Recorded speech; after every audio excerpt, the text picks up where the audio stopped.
See if I can get my chair. Let's do this. The Cult of Hockey podcast by the faithful and for the faithful. I'm David Staples of the Edmonton Journal, and I'm here today with Bruce McCurdy. Welcome, Bruce. Hey, David. How are you doing today? I'm doing okay. It was a beautiful sunny day yesterday.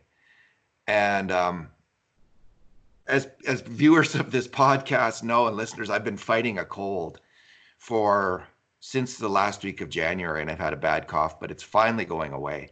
And yesterday I finally felt well enough to go for a long walk, and I went for a long walk through White Mud Creek along the creek bed.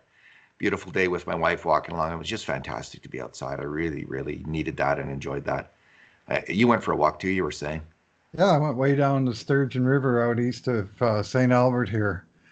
And it's funny, all summer long you walk down the banks of the Sturgeon or whatever, but, the river is a no-go zone. But in the winter, it's like there's a whole new superhighway that runs right through the middle of St. Albert, and you can pretty much walk or skidoo if you had one, the whole length of the thing. It's starting to soften up now a bit. I think there's a couple places where you might not want to go, but where I went yesterday was great, just beautiful and not crowded like the Red Willow Trail was the previous couple of days. So many people out walking, and good for them, but it's pretty crowded in places. So. Yeah, the Prime Minister today says enough's enough. Don't meet in big crowds outside, and I agree with that. Obviously, everybody does. But man, people got to get out. We just have to, keep our distance. Get out and walk, though. Get out and exercise. Get out and see the world, because it sure changes your frame.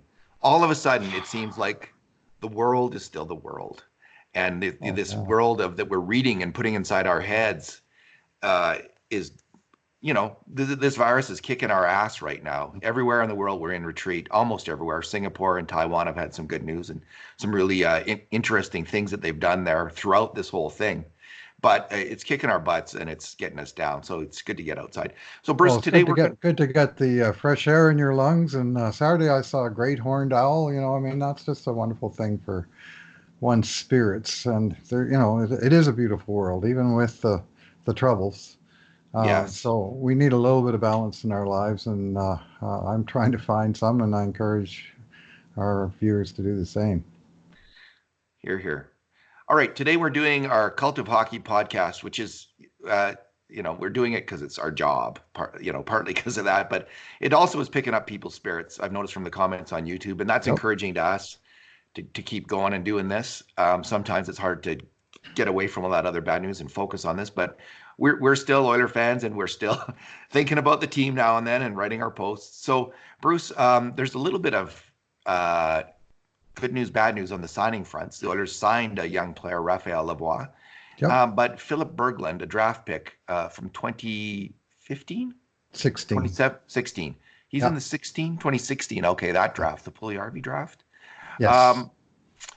He has decided to sign for another year in Skellefteå, where he plays on the same team as Oilers top pick Philip Broberg, and that's a bit of a not a happy move for the Oilers, because his rights are now going to run out for the Oilers, the exclusive rights that the Oilers had, and he will talk about those two things, and then we're going to talk about an interesting piece that came out just when we missed at the time because the whole world was going to hell real quick. This is Bruce Garrioch.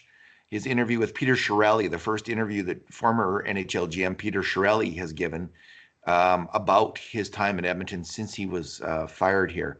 So there were some interesting things said in that interview, including Chiarelli's desire to get another GM's job, which I've written a post on now. So Bruce, let's start with Raphael Lavoie. Sure. First of all, what do you think of the Oilers have signed him to an entry-level contract, and Kurt Levens had an interesting post saying that he thinks the Bakersfield team is going to have fewer veteran players this coming year, and give more time and space for players like Lavoie. What do you think of Lavoie? Well, he's certainly promising for when they got him, which was beginning of the second round. Was he 38th overall? And he's it's kind of amazing. He's very much almost the equivalent of Ryan McLeod that the Oilers drafted the previous year in the second round. McLeod, they took 40th overall, Lavoie 38th. They're both big-bodied forwards, around 6'3" or 6'4", 200 pounds. McLeod's a center, Lavoie's a winger. Their playing styles aren't similar, but they're both they were both among the oldest players in their draft class, with a birthday just after September 15th. So they were basically already turned 19 in their first training camp, or Lavoie will in his first training camp. And I think in each case, they got a guy who was sort of touted to be a first rounder, and I somehow slipped down, and there was one or two sort of negative things said about the guy, and he slipped down a little bit. But they've got, a mature player who 1 year out from his draft is ready to go. I mean, after 4 years in the CHL, he's got no more to learn at that level, just like Ryan McLeod didn't. And so he'll be ready to roll. And as a big guy, he should be able to hold his own in the AHL right off the hop. So it's kind of a no-brainer move, frankly. But he's got he earned his contract, and now he's ready to roll. $870,000 cap hit, average annual value of $925. I'm never quite sure how they work out those differences, but some of that is performance bonuses that he likely won't get. So they've I think done the right thing, got a good player, and he's coming off a pretty solid year. He averaged 1.5 points per game in the queue, playing for two teams in the queue this year, 38 goals and 44 assists in 55 games. That's nice numbers, and huge shot totals. Like, he's really a volume shooter. Yeah. Kyler Yamamoto and Evan Bouchard were also older players. This has been a trend in Oilers drafting Yes. For some time now, where they're taking guys who are closer to 19 than to 18.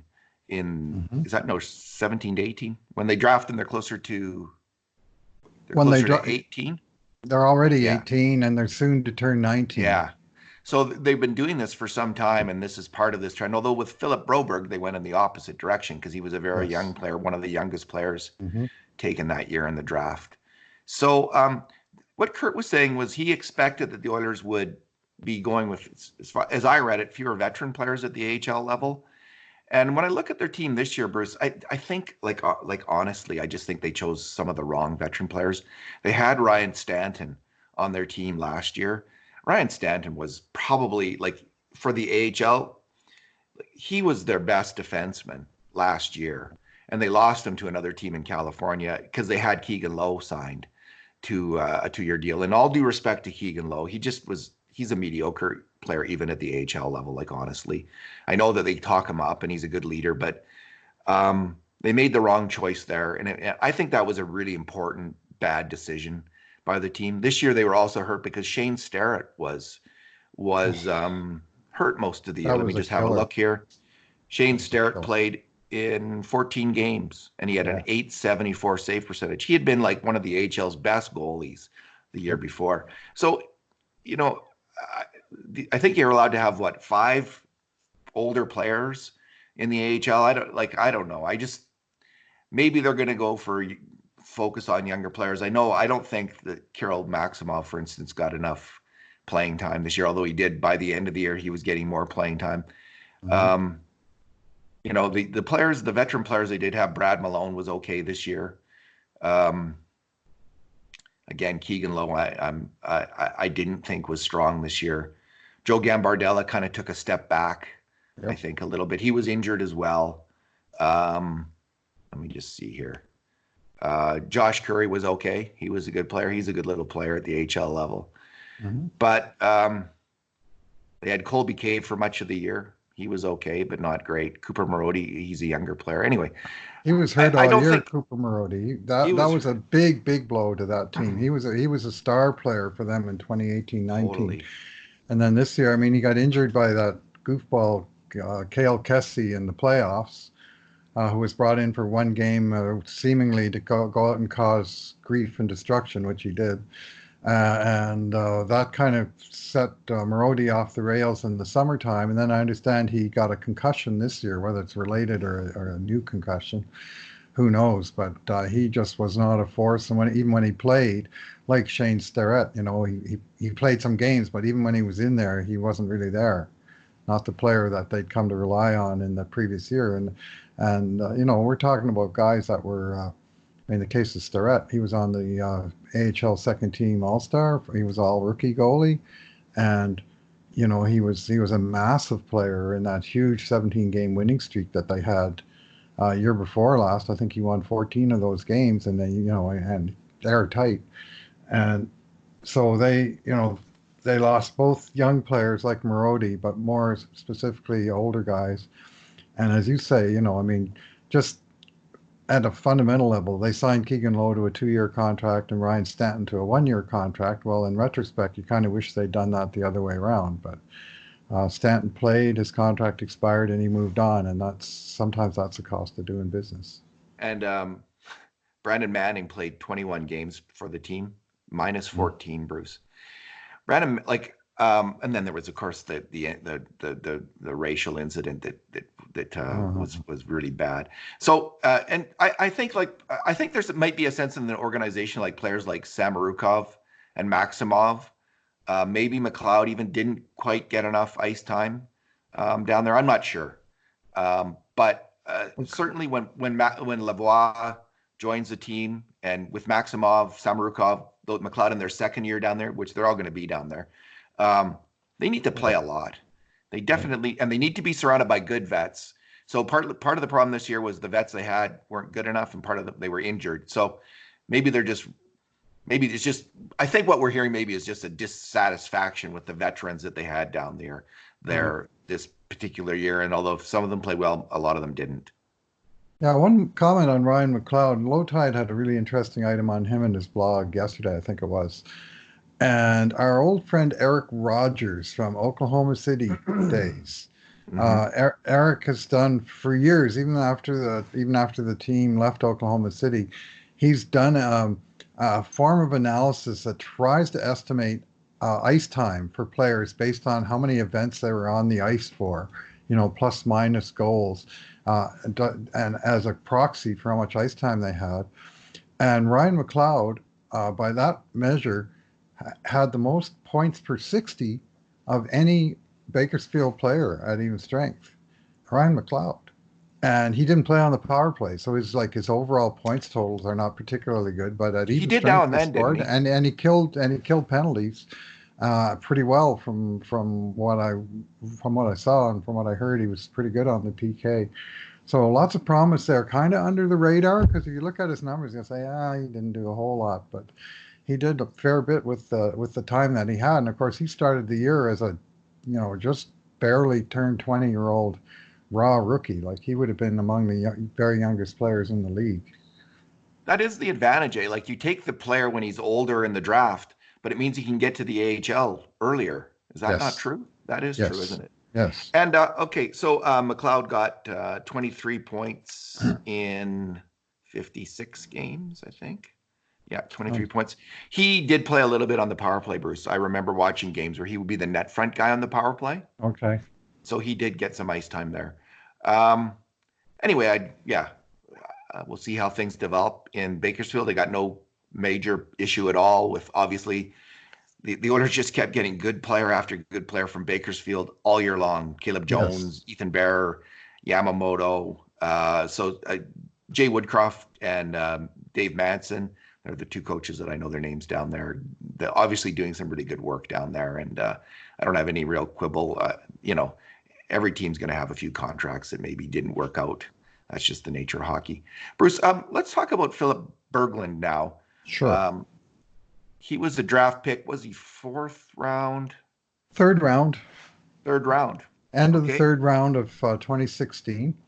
Okay. And he was the third round pick that the Oilers had that year, and they used all three of them on defensemen. And after the great draft they had in 2016, where they drafted defenseman Ethan Bear in the fourth round, Caleb Jones in the fifth round, and John Marino in the sixth round. Whoa. Not That's bad. Almost historic, man. That's pretty good. Yeah. Yeah, if That's only getting they'd into Barry signed Fraser Marino. country. Yeah, if only they'd signed Marino. Well, the next year Yeah. they went all in on D-men in the third round, and they drafted Marcus Niemelainen, Matt Cairns, and Philip Berglund, and it looks like they're going to strike out on three pitches, frankly, because um, Berglund was by far the best of the three based on what he's done since. He was actually the one picked last, 91st overall. And he's been with Skellefteå these years. This year he was actually a partner of new Oilers draft hope Philip Broberg, and he had a fine year in Skellefteå. He was their top scoring defenseman with 5 goals and 20 points, 52 games. Pretty good in the Swedish league for a D man. But news filtered out last week that he has committed to playing next year with a different team, Lynn Coping. Oh, Uh, really? yeah, yeah, he's moved. He signed a 2 year, or he's come to terms on. I don't know what the ins and outs on when you're allowed to sign a contract, but often the word gets out on these European guys a little ahead of those deadlines. And for instance, last year we knew about Joachim Nygaard coming to Edmonton long before July 1st when he actually signed, right? So anyway, apparently he's going to Linköping. There was some Swedish language reports that basically confirmed it. Going to rejoin his old coach, Bert Robertson, former NHL player, played with Vancouver Canucks, among other teams. And Oilers had until this July 1st to sign him, 4 years out from the draft for a European. And it sounds like, and this was the window, and he's gone in another direction. Of the other guys in that same round, Marcus Niemelainen, he's got the same deadline, July 1st, 2020, and he's become more of a defense first, last, and only player. But it looks like, and I can't find quite a strong language confirming it, but that he's listed in elite prospects as going to play for Assat in the Finnish league next season. So if he's still there by then, unless the Oilers sign him and lend him back, he won't be coming. And Matt Cairns, meanwhile, is coming off a dandy season in the NC2A his junior year, in which he scored 1 point and going Oh, nowhere fast. I'd So heard that, earlier this year, Bruce. I think maybe from Kurt that the hmm Oilers were thinking of bringing in both Niemelainen and Berglund. I heard hmm that at one point as a yeah, rumor, and looks like neither. Now Berglund, he in his previous years, here's his point totals in the last 4 years: 9, 13, 11, and then he jumped to 20 this year. hmm He was second on the team in power play, or excuse me, actually third on the team in ice time this year, but hmm probably getting some power play time. Looks right. like, yeah, he was getting power play time. Um, Second on the team for defensemen for shots on net. So, from Berglund's perspective, I can see why he might think he's not yet ready for the NHL. I mean, he's not at the very top rung of Swedish league defensemen. He's Right. just below that. He might think a couple more years, he'll be 25 by then. 2 more years in the Swedish league. That doesn't hurt him. It doesn't help his bargaining position because you'll still have to sign in an entry level contract when he comes over to the NHL. But he, and with honestly with the coronavirus crisis, people might be Right. thinking like, let's just play it safe. And here's someone I know. This doesn't hurt my long term Right. development. So I can see what he's thinking. If the Oilers were interested in signing him, that's kind of a shame that he's not going Gone. to go to Well, it's like, Bakersfield next year. But the Oilers have a lot of defensemen still. yeah, Bruce Samorukov needs playing time. yep, Um, Bouchard. Evan Bouchard could still easily be in the minors next year. So um, I'm Yeah, not. he would have been a nice add, nice right shot defenseman. Sounds like Yeah, he's got a pretty all round game. Now he's adding the offense to it. Pretty. When I've seen him, he looks smooth, and he's got he's got a lot of tools. But uh, the rules are different. You have if you draft a guy out of Europe, you got 4 years to sign him, not the two that you have with a Canadian junior, but 4 years. Whereas if you sign a guy and then he goes back to Europe, you have all the way up to his 27th birthday, which we've recently talked about with Anton Slepyshev, and which is also as I understand it, the prevailing scenario with Jesse Puljujärvi, that teams have way longer leash to bring a guy back before he's allowed to sign elsewhere as a free agent. But if he's never signed at all, once the 4 year window is gone, Philip Bergman could sign with any other NHL team Yes. as soon as his Linkoping contract expires in 2 years. Yeah. So we'll see. I mean, there's this opens things up, Bruce, for our favorite player that we've seen a couple years now in development camp for the Oilers, Michael Kesselring. Uh, 6'6". Let's see, what kind of year did he have? Let's just quickly go there. So Kesselring played this year in Northeastern University, which is a good university program in the United States. He had 5 points in 34 games. So looks like he was playing fairly regularly at a good school. He's a great big guy. I like his game a lot, but he's going to obviously be in school. So I could see why the Oilers would have wanted Berglund, Yeah. and that's a Sure. loss. Want to move on now to the Chiarelli stuff. Okay. Alrighty. So Peter Chiarelli has given an interview to Bruce Garriock of the Ottawa Sun, where he talks about his time in Edmonton, kind of vaguely about mistakes he may or may not have made, is how I would frame it, and also about his very real desire to get another NHL job.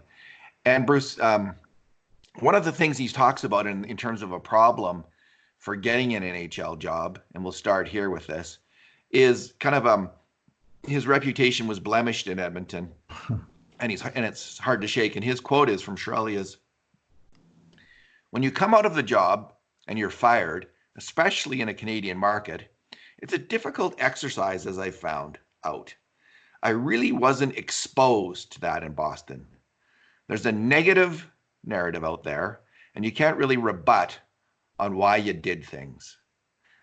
There certainly is a negative narrative, Bruce. But you know what? I would say that Chiarelli, him not getting a job right now, I mean, how many kicks at the can do most guys get? He's had 2 kicks at the can as an NHL GM. Those are pretty choice jobs, lots of competition. I mean, he did have real success in Boston, and he's had more success in Edmonton than the much vaunted Kyle Dubas has had in Toronto. You could argue at least the Oilers made it to the second round of the playoffs one year. Something won a playoff series, something Dubas's Leafs have never done.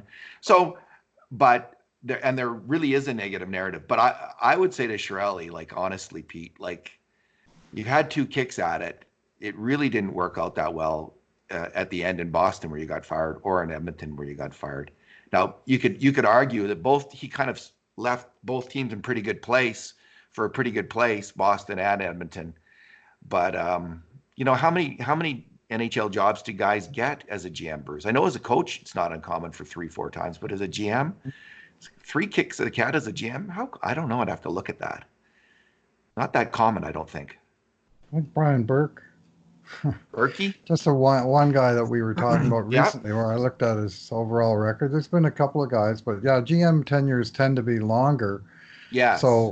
So we generally, I mean, because the GM gets to fire 2-3 coaches before he himself gets canned. I kind of disagree with Chiarelli's assessment that he wasn't exposed in Boston. Like the narrative in the short time between him being fired by Boston and hired by Edmonton was Boston fans saying he left the team in a bad spot with a lot of overpaid veterans on, that really were up against the salary cap, and look out for what happens with, Chris Kelly and players of that ilk, on long-term multi-million-dollar packs. And there was a reason Boston got rid of him. One thing Chiarelli said in the interview that I do agree with is that he probably didn't wait long enough between getting let go by Boston and being hired by Edmonton. It was like a week. And, he really didn't. He just wanted to get right back at it. And it was, he says it was a mistake, and I tend to agree with him. It probably was a mistake. Not saying that Ken Holland didn't do very similar, but at least he did it on his own terms, as opposed to getting fired and having to find work somewhere else. He chose to move on when his circumstances changed. But in Chiarelli's case, he came into a choice situation. Man, you look at the assets Edmonton had in place the day Peter Chiarelli arrived, which included the Connor McDavid draft pick in his breast pocket, right? I mean, it wasn't, he hadn't unwrapped the present yet, but we all knew what it was going to be. And officially, he gets credited, as he does in the Garriock article, as being the guy who drafted Connor McDavid. Well, that was a given. But he also came into a team that had just added, some pretty choice picks of their own in previous drafts. All of Leon Draisaitl, Darnell Nurse, Oscar Klefbom, Ryan Nugent Hopkins have been drafted in the previous 4 years, 5 years if you include Taylor Hall, obviously, that he had. So he came into a young, talented uh, situation, and he went heavy, and Oh uh, God. it worked for a bit. But Yeah. He when should you have talk, just been he should have been satisfied with Maroon and Cassie and Bruce uh, on the heavy side. The Lucic thing was a disaster. yep, And another heavy player brought in Griffin Reinhardt, another freaking disaster. And then there's the Hall Larson trade. So I do think there's some really good drafting and player signing and player development that went under Shirley that I don't think he gets enough credit for. But he will hmm get credit for that yep, as that 100%. pans out in years to come, right? Like, the drafting and development that went on, like we just talked about the Caleb Jones, Ethan Bear, John Marino draft picks. That's Bob Green, a lot of that.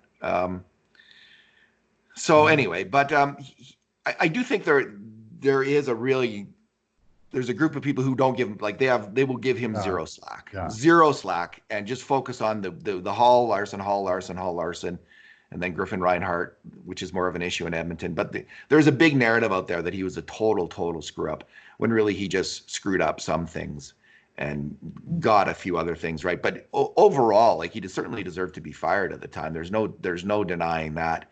And but the narrative, Bruce, which he's talking about, the negative narrative, I think really is super strong. And I think it's around the Hall Larson trade. That's the one thing that always comes up in NHL circles. So hmm here's what Peter Chiarelli said. Here's what Garrioch wrote about that. And so I'll just read what Garrioch wrote. Chiarelli said that the move was made to allow McDavid to take over the dressing room and make sure the club had flexibility with its payroll down the road. Quote from Chiarelli: "That was a difficult one because we felt we wanted to give breathing room to Connor McDavid, and with where the salaries would go, that's a long look. Those are hard looks to execute." God, he talks in a weird way. Those are hard Yeah. looks to execute. I like the player we got. Adam Larson is a good player, but he's not a sexy player. But He's he always said unfairly that. gets judged. But he unfairly gets judged because it was a lopsided trade perception-wise. I had one offer. In hindsight, I should have waited, but the development of Connor was very important, and we felt that we had to clear some room for him, both salary room and room in the dressing room. Now, Yeah. Bruce, I can't address this dressing room stuff. I have no idea about the leadership stuff on the team, the internal dynamics of the team, where Hall fit into that. We all know, like, endless chit chat, rumors, hmm speculation, and I'm not getting into it for 1 second. I will say that without Hall, um, we do seem to have a strong leadership group, strong personalities. Like, Draisaitl is a freaking strong personality. You can see that. He just exudes whatever it is he's got, he exudes it. Oh. And Connor McDavid, he's a Now big that is the sexy player. yeah. Uh, and then there's Darnell Nurse. Again, it's just whatever it is. Like, Yeah. he's a very charismatic individual. You can hmm see, like, those three guys command attention, and they've got a strong leadership group now. So that's all I will say about that. As for, I do want to, I don't think um, that Adam Larson gets any kind of.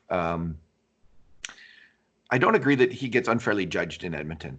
I think most people he's got a lot of fans here, and he's had it from the start. hmm After Larson's great playoffs in 2017, Bruce, we did Yeah. a poll with 6,000 people, as I recall, entering in it, and 85% of it thought the Oilers got a win. Like, they weren't saying that New Jersey didn't do well in the trade, but when they were saying, like, did the Oilers also get a win? 85% of people said, yeah, the Oilers got a win out of that trade. You know, he had uh, filled a huge void on the Oilers at right D, a huge Oh, gaping void. God, it was horrible. gaping crater. Mark Fane had been like the top guy on the right side, and Justin Schultz. That obviously didn't work out. So Larson had filled that. He and Clefbaum had kicked it in the playoffs. Then the last 2 years, due to injury, and his dad, who was 50 years old. I mean, that can't be Oh, stressed enough about the tragic. impact of his father's death on Larson. Like, you don't expect your father, who's 50 and is your apparently your really good friend, to die. Like, these things had a huge impact on Larson. But this year, Bruce, this year, Larson has absolutely been crushing it. And the post I write today is my argument is that of all the people who really needed a NHL playoffs this year, because this is something Corey Hurst, the commentator, was asking, like, who Right. needs an NHL playoffs this year more than anyone else? Who lost Mhm. out on it? Chiarelli. Because this is the one thing that could change this narrative, is Yeah.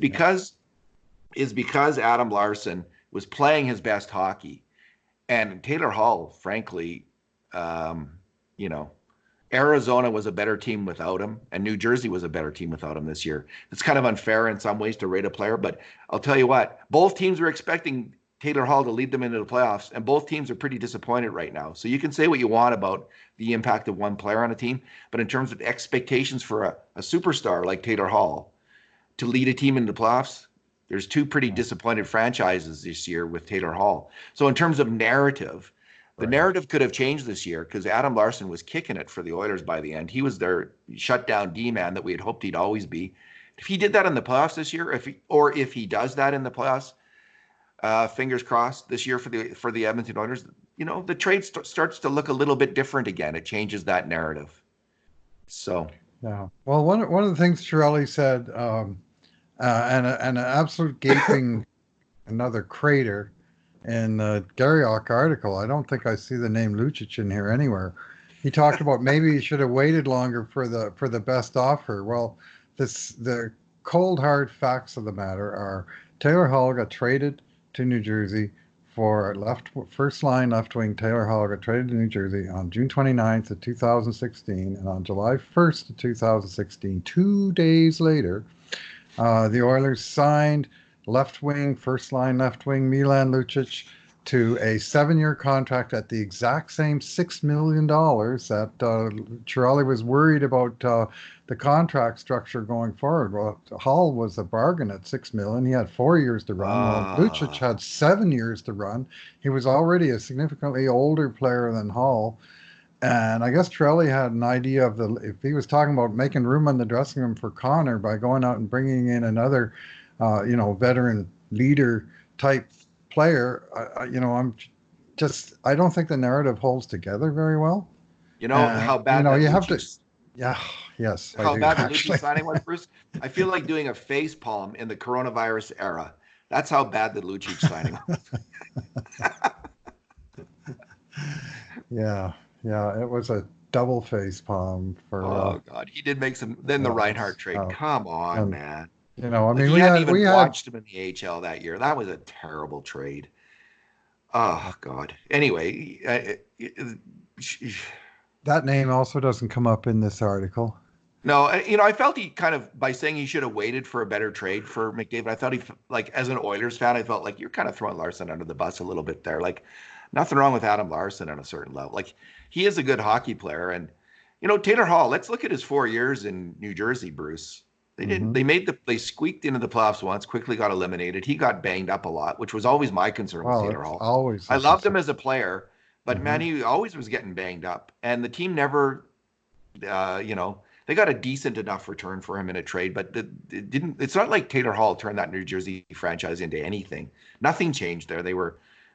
And this year when they acquired all these players and brought in Hughes, the young first round draft pick, brought in PK Subban and Wayne Simmons. They were all and the Russian Guzev. They were all hoping that this team was going to take off. It fell flat on its face. The New Yeah. Jersey Devils this year. So anyway, I don't like, but I'm, I just think like in terms of the narrative of the trade, by the end of Adam Larson's career in Edmonton, and maybe by the end of both their NHL careers, we'll see how people view these two players still. The story is not, I'm going to say on that trade, the story is not fully told. And maybe I say that because I'm an Oilers and Adam Larson booster. That's probably only about 99% of why I say that. But I do think that Adam Larson is a really good hockey player. I was so glad to see it this year, see him step up again and play well. Yeah, well, the Oilers have had, a gaping crater at right defense for so long. I mean, for the first 3 years he was here, Larson was really the only right shot defenseman who you could say had top four pedigree. Yes, And this year they did, they opened up the job and gave Ethan Bear a shot at it, and he's proven that yes, he is and is going to he projects to be a top four right shooting defenseman for a long time. But geez, that's a lot of years to have, no no top notch right shots, and so Lars, like, they needed to address that problem, they and did. whether he waited long enough, whether he got the right guy. I'm still kind of choked that his old team Boston turned down the Edmonton offer for Dougie Hamilton in 2015. That could have righted a few wrongs. They wound up giving up the same picks to get Griffin Reinhart that they could have got Dougie Hamilton, who was an NHL proven right shot puck moving defenseman at that time, whereas Griffin Reinhart was uh, a different style of player, better built for a different era, who had um, lots of hype locally because of his great junior career, but had never proven anything at the pro level, and frankly still hasn't. Honestly, Bruce, I was never that keen on Griffin Reinhardt, I even when know he was you. in Edmonton. Here's one more thought for you, and maybe this would be my parting thought on this whole thing: is that eh, the Lucic signing, Bruce, that came. I wonder how long Chiarelli had that in mind and was thinking that was a real possibility, because that year in the draft they could have taken Kachuk, they could have taken Matt Kachuk that draft, a, Mhm. a big tough power forward, but I maybe never they're put it in thinking, that context. oh, I'm going to sign Milan Lucic. I don't have to draft Kachuk. I'm going to fill that hole with Lucic. Just think, Bruce, even if you make the Larson for Hall trade, but you drafted Matt Kachuk that year, Mhm. it's not the Larson trade that was the killer in my view. It was the Lucic signing. Like really, that's and you're right. Bruce Garrioch doesn't write about that at all. So that is a hole in the story. Yeah. Well, my guess is that the reason that Chiarelli finally talked to Bruce Garrioch of all people, all this time later, of course his early days were with Ottawa. Yeah, old Chiarelli was friend, a friendly. director of player personnel in Ottawa. So his old media contact asked him to open up, and he certainly wrote a Shirley friendly story. Uh, when with some of the wordage with and without quotes, it's some of it's Shirley's words, some of it's purportedly Garrioch's, but it's hard to tell them apart. At in places, and he was. I was just trying to find the one in particular, but anyway, he was in some way. Yeah, here we go. Uh, in some ways, Shirley may have been a casualty of his club's early success in Edmonton when he sat down with owner Daryl Cates and Nicholson before taking the job. What, Bob Nicholson? Was he anywhere close to Edmonton in Yeah. 2015? Oh yeah, that was Nicholson's first big mistake. He hired Chiarelli without interviewing anybody else. Oh, right, right. It He was was there. Nicholson's Yeah. big Yeah. cock up. Mm-hmm. Yeah. It was Bruce, just when he was new. yeah, Yeah. yeah. Uh, yeah. Here. Charlie had worked his whole life and thought of being out of a job didn't sit well with him. He didn't deserve to be fired in Boston, and there's a lot of players still on the roster there that he brought in. Yeah. Anyway, it's kind of a puff piece in a way to my eye, the way it comes across anyway. And, If Shirley wants to be treated fairly in the media, mhm, Bruce, and if he really wants to rehab his reputation, I think he's got to answer some harder questions. He should come on yep. the Cult of Hockey podcast. We'd be glad to have him. Listen, we're not anti, like we're not. We have some time, both of us, to talk about the good moves that he's made. We've done that in the past. We're not in the camp that says he never did anything good here in Edmonton. So come on the Cult of Hockey podcast, man. We will ask you fair questions, hard questions, and you'll get a chance to explain yourself to the hockey world for what you did. And I think he's going to need to have a bit better explanations in terms of his thinking before he starts to win hearts and minds in his campaign. Yeah. I mean, he did a lot of work, good work at the building level. His drafts were pretty good when he didn't trade the picks away. His drafts were pretty good, and the farm team was built from, uh, it took a couple of years to get the picks into the system, but by last year it was actually ready to start delivering prospects, which we've seen this season. And so that was a problem that was at least improved. Uh, and some of his NHL signings were okay, but some of the big moves obviously exploded in his face. And the late trades, the trades he made in 2018-19 before he got fired, that whole sequence of Ryan Strome for Ryan Spooner, Drake Kajula for Brandon Manning, third round pick for Alex Petrovich, like it's just mind-boggling how bad those transactions were one after another, and that was why the team, I think, couldn't wait till the end of the season to get rid of him at that point, because it was just all wasn't going sideways; it was going right off a cliff. Yeah. Okay, let's leave it there. Thanks for talking today, Bruce. Yeah, thanks for listening, everyone.